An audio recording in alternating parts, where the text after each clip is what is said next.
Hi everyone. ಈಗ ಮಕ್ಕಳಿಗೆ ಬೇಸಿಗೆ ರಜೆ ಶುರುವಾಯಿತು. ಎಲ್ಲಾದರೂ ಟ್ರಿಪ್ ಹೋಗಬೇಕು ಅಂತ ನೀವು ಪ್ಲ್ಯಾನ್ ಮಾಡ್ತಾ ಇದ್ದರೆ ತಪ್ಪದೆ ಮೈಸೂರಲ್ಲಿರುವಂತಹ ರೈಲ್ವೆ ಮ್ಯೂಸಿಯಂಗೆ ಕರ್ಕೊಂಡು ಹೋಗಿ. ಇದು ತುಂಬ ಬಜೆಟ್ ಫ್ರೆಂಡ್ಲಿಯಾಗೂ ಸಹ ಇದೆ ಮತ್ತು ಮಕ್ಕಳಿಗೂ ಸಹ ಮೈಂಡ್ ಫ್ರೆಶ್ ಆಗುತ್ತೆ. ಬರೀ ಮಕ್ಕಳಿಗಷ್ಟೇ ಅಲ್ಲ, ದೊಡ್ಡವ್ರಿಗೂ ಸಹ ರೈಲ್ವೆ ಬಗ್ಗೆ ಇನ್ನಷ್ಟು ಮಾಹಿತಿನ ತಿಳ್ಕೋಬಹುದು.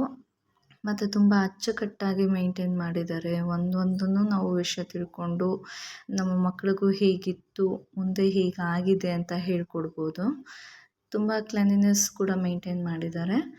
ನಮಗೆ ದೊಡ್ಡವ್ರಿಗೆ ಟಿಕೆಟು 50 ರೂಪಾಯಿ ತೊಗೊಳ್ತಾರೆ, ಮಕ್ಕಳಿಗಾದರೆ 20 ರೂಪಾಯಿ ತೊಗೊಳ್ತಾರೆ.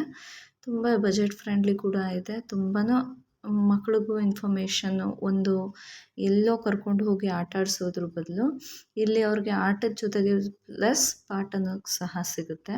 ಹಿಂದೆ ನಾವು ಯೂಸ್ ಮಾಡ್ತಾ ಇದ್ದಂತಹ ರೈಲ್ವೆ ಟಿಕೆಟ್ ಹೇಗಿತ್ತು, ಹೇಗಿದೆ ಅದೆಲ್ಲ ನೋಡಿ ನಮಗೇ ಒಂಥರ ಖುಷಿ ಅನ್ನಿಸ್ತು.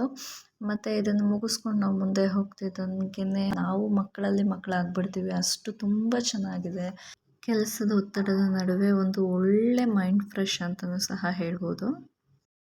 ಎಂಟ್ರೆನ್ಸಲ್ಲಿ ಬುದ್ಧನ ಸ್ಟ್ಯಾಚು ಇದೆ. ಬುದ್ಧನ ಸ್ಟ್ಯಾಚು ನೋಡ್ಕೊಂಡು ಮುಂದೆ ಬರ್ತಿದ್ದ ಹಾಗೆಯೇ ಮಕ್ಕಳಿಗೆ ಆಟ ಆಡೋಕ್ಕೆ ಮಿನಿ ಪಾರ್ಕ್ ಥರನೂ ಸಹ ಇದೆ. ಅವ್ರಿಗೂ ತುಂಬ ಆ್ಯಕ್ಟಿವಿಟೀಸ್ ಇದೆ. ಮತ್ತು ರೈಲ್ವೆ ಎಲ್ಲ ಮಕ್ಕಳು ಖುಷಿ ಪಡುವಂಥದ್ದು. ಬರೀ ಮಕ್ಕಳಷ್ಟೇ ಅಲ್ಲ, ನಾವು ಕೂಡ ಖುಷಿ ಪಡ್ಬೋದು, ಮಕ್ಕಳಲ್ಲಿ ಮಕ್ಕಳಾಗ್ಬೋದು. ಮತ್ತು ಇದು ನಮ್ಮ ಮಿನಿ ಟ್ರೈನ್ ಅಂತ ಹೇಳ್ಬೋದು.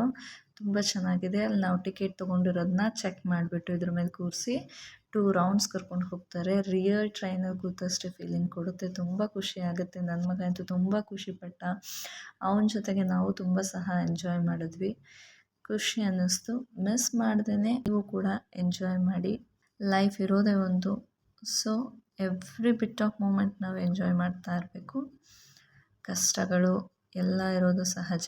ನನ್ನ ಗಂಡನೂ ಸಹ ಇದು ತುಂಬ ಖುಷಿಪಟ್ಟು ಅವರು ಮಕ್ಕಳಾಗಿ ತುಂಬ ಆಟ ಆಡ್ತಾ ಇದ್ದಾರೆ. ಮತ್ತು ಇದೆಲ್ಲ ಮುಗಿಸ್ಕೊಂಡು ನಾವು ವ್ಯೂ ಪಾಯಿಂಟ್ಗೆ ಹೋಗ್ತೀವಿ. ವ್ಯೂ ಪಾಯಿಂಟ್ ಮೇಲಿಂದ ನಿಂತ್ಕೊಂಡು ನೋಡಿದಾಗ ತುಂಬ ಚೆನ್ನಾಗಿರುತ್ತೆ. ಬೇಸಿಗೆ ರಜಕ್ಕೆ ಒಂದು ಒಳ್ಳೆ ಟ್ರಿಪ್ ಪ್ಲ್ಯಾನ್ ಅಂದರೆ ಇದು ಅಂತ ಹೇಳಬಹುದು. ಸೊ ನೀವು ಮೈಸೂರು ಕಡೆಗೆ ಹೋದರೆ ಮಿಸ್ ಮಾಡದೆ ಈ ಜಾಗಕ್ಕೆ ಹೋಗಿ.